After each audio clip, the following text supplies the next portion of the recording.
Welcome to the deep dive. We're jumping straight into a challenge that I think hits pretty much every English learner at some point.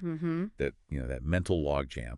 Overthinking before you even open your mouth. Yeah. If you've ever paused or maybe second-guessed yourself, worried about getting it exactly right, well, you're definitely in the right place today. Absolutely. It's such a common hurdle, isn't it? And it can feel like you're just stuck in neutral. You want to move forward, but your Yeah. brain, it just seems to put the brakes on. Right. And what we've gathered from our exploration today, it really boils down to this. Often, the best way, the most direct path to speaking fluently is to just worry less about perfection. And just start talking. Just start, exactly. So you, our listener, you're looking to gain a solid understanding, get it quickly, so you can handle English conversations with, well, more confidence. Yeah, that's the goal. So in this deep dive, we're not just going to talk about why we get caught in this overthinking trap, though we will touch on that. But more importantly, we want to equip you with practical real-world strategies and maybe a shift in how you see things. A mindset shift, yeah. So you can start speaking more naturally, more freely, and with genuine confidence. Okay, so let's start by digging into the roots. Why do we overthink? What are some of the main reasons learners find themselves, hesitating, analyzing every single word? Well, top of the list, I'd say, is the fear of making mistakes. It's huge. Definitely. Learners worry about saying something wrong, maybe being laughed at, or just misunderstood. It's a really powerful inhibitor. Stops you in your tracks. It really is. And what's interesting, if you think about it, is how differently native speakers often approach this. Totally. We stumble over words, our grammar isn't always perfect, sometimes we misspeak, but generally we just kind of keep the conversation flowing, don't we? Yeah, we just barrel through. That fear of imperfection, it just seems so much stronger for language learners. It does. And linked to that is this self-imposed pressure for perfection. Yeah. Learners feel like every sentence has to be, grammatically flawless, perfectly pronounced before they even say it. Which leads to those awkward silences, right? And the constant, internal editing. Exactly. And that just means less speaking practice overall. It hinders fluency.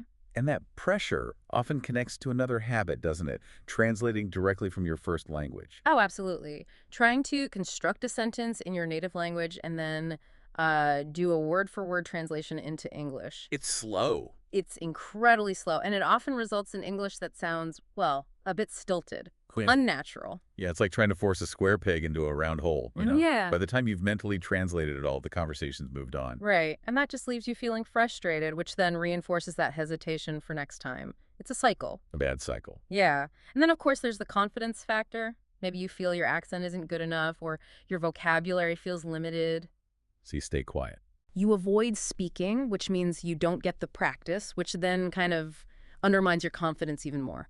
Vicious circle. But here's the thing, the really crucial point that comes through again and again in what we looked at.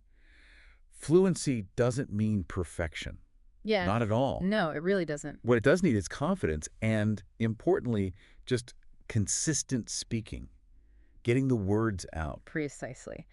So, okay, let's flip the coin. Let's talk about the solution. Why is this speak first, think later idea so effective for building fluency? What's really going on there? Well, fundamentally, fluency is a skill. And like any skill, it's developed through doing. Think about learning to ride a bike. You can read manuals, watch videos, but you only really learn by getting on and, pedaling, Yeah. even if you wobble. That's a great analogy, yeah. Speaking is the same. Yeah. Actually, speaking helps your brain build those pathways, those automatic connections for forming sentences naturally. And if you look at how we all first learn language, think about babies. They don't start with grammar rules. They listen, they mimic sounds, they make tons of mistakes. All the time. But they keep experimenting, they keep trying, and eventually it clicks. As adults, we can actually tap into that same learning process by prioritizing just getting the words out there. Yeah, exactly. One of the key ideas we found was literally speak first, fix later. If you're constantly aiming for 100% accuracy while you're talking, mid-sentence, it just grinds everything to a halt. It really does. Addressing those minor errors after you've made your point, or maybe not even worrying about them in the moment, allows for a much smoother, more natural flow. And here's a really important perspective shift to consider. Native speakers, generally, we prioritize clear communication over perfect grammar. That's true. If we understand what you mean, what you're trying to say, a few minor grammatical slips, Usually not a big deal at all. In fact, sometimes when you speak in a more relaxed, natural way, even with small errors, it actually projects more confidence. It does. And that makes listeners more receptive, more engaged with what you're saying. It creates a kind of positive feedback loop. Exactly. And let's be honest, even people who've spoken English their whole lives make grammar mistakes Oh, sometimes. all the time. The key difference is we don't usually let it completely derail the conversation. We just carry on. Okay, so we get the why. Yeah. We understand the problem. We understand the basic solution. Now let's get practical. The how. Right. What are some actual concrete things you, our listener, can start doing today to quiet that inner critic and just start speaking more confidently? Okay. Based on what we've explored, one really effective technique is to actively think in English. Instead of translating. Exactly. Instead of going through that mental translation step, try to formulate your thoughts directly in English. And we found a really simple way you can start practicing this, right? Like narrate your daily activities. Yes, in your head. So as you're making coffee in the morning, just think, okay, I am pouring the hot water. Yeah. This smells good. Where's the These spoon? might seem really basic. Yeah, but it's powerful. It starts integrating English into your internal monologue, your natural thought process. Absolutely. Another key strategy. Don't get bogged down by grammar, especially when you're starting out or in the middle of speaking. Right. Focus on getting the message across. Exactly. While grammar is important for long-term accuracy, of course, the immediate goal in a conversation is communication. You'll likely still be understood, even with some errors. Because if you're constantly pausing, thinking, wait, is that the right tense? Preposition? You lose your train of thought. And your confidence just tanks. Yeah. Yeah. And the brain is actually pretty good at self-correcting over time, isn't it? With enough exposure and practice. It really is. Building on that, try to make it a habit to practice speaking by yourself. Even if you don't have a partner. Especially if you don't. You can have conversations with yourself. Talk to the mirror about your day. Describe the room around you out loud. I like that. It's like a zero pressure zone. Totally. You can experiment, play with words, get used to the actual physical feeling and sound of speaking English. And another really valuable technique we looked at is shadowing. Can you explain that a bit? Sure. What's interesting about shadowing is it helps bypass some of that overanalysis. You basically listen to a short clip of spoken English. It's like from a YouTube video or a podcast. Exactly, or a movie. And you immediately repeat what you hear. You try to mimic the speaker's pronunciation, their rhythm, their speed, as closely as you can. Like being an echo. Pretty much. It helps your mouth and brain learn the patterns more intuitively without consciously dissecting every sound. Great for flow and intonation. That sounds really useful. Okay, what else? Another practical tip, consciously choose to use simple sentences, especially when you're feeling a bit uncertain. Yeah, don't feel pressured to make everything super complex. Right. Learners often get stuck trying to build these elaborate sentences. It's perfectly fine, often better, to start with clear, short, concise statements. The main thing is just keep the conversation moving. Simple can be really effective. Get the main idea out, then you can add more if needed. Keep the momentum. Exactly. And speaking of momentum, maybe the biggest one, you absolutely have to embrace making mistakes. The M word. This is tough for people. How do you actually change your perspective on errors? Well, what we found is really clear. Mistakes are just a normal, necessary part of learning anything new. Part of the process. Totally. If you let the fear of making a mistake paralyze you, you'll avoid speaking. And that is the biggest mistake of all because you don't learn. So view mistakes not as failures, but as what? Feedback? Exactly. Valuable feedback. They show you where you need to focus, and importantly, they show you're actually trying. You're engaging, pushing your boundaries. If you're not making any mistakes, you're probably staying in your comfort zone too much. Probably. And to help with all this, make a real effort to immerse yourself in English daily. Just surround yourself with it. Yeah. Actively listen to English podcasts, watch movies or shows in English, maybe change your phone language, read articles. The more you hear natural spoken English, the more your brain just kind of absorbs the patterns, the rhythm. The intonation, yeah. It all feeds into your own speaking ability, making it feel more natural over time. Okay, one more tip. Yes. Finally, we really recommend you set a speaking challenge for yourself. Like schedule it. Yeah. Dedicate a specific time each day, maybe just 5 minutes to start, where you commit to speaking English without stopping. What if you don't know a word? Try to describe it, talk around it using other English words you do know. The goal is continuous speech, working through those blocks. That's a fantastic way to build confidence and train yourself to think on your feet in English. The more you push yourself to speak, the more comfortable it becomes. Definitely. Now, to put some of this into action right away, we suggest trying a little spontaneous speaking challenge. It really encourages that speak first mentality we talked about. Okay, let's do it. Here's the challenge for you, listener. Pick one of these topics I'm about to give you and just speak about it for 30 seconds, nonstop. No long pauses for overthinking. Exactly. Yeah. If you get stuck, find another way to say it. Just keep talking. Yeah. Okay, your topics are: 1, describe your favorite way to spend a free day. Or 2, talk about a recent interesting news story you heard. Or 3, describe a skill you would really like to learn. Just pick one, Yeah. and whenever you're ready, go for it. 30 seconds.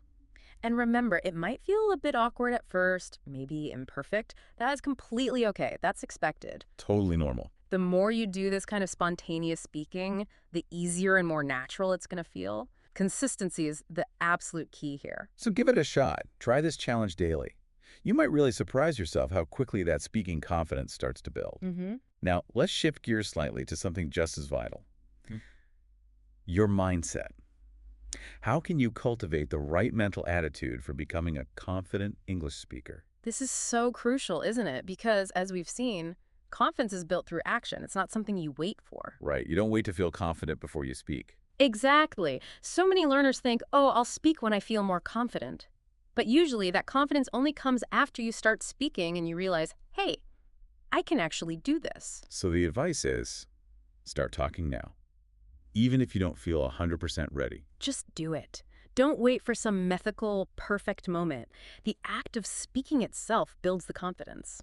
Okay, what's another key mindset shift? Let go of chasing perfection.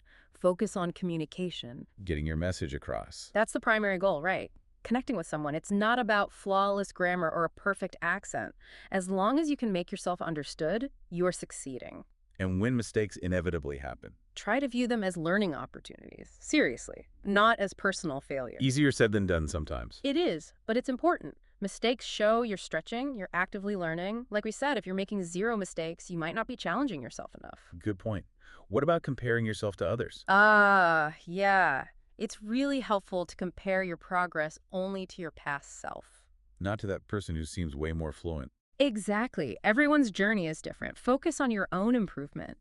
Are you communicating better today than last month, last year?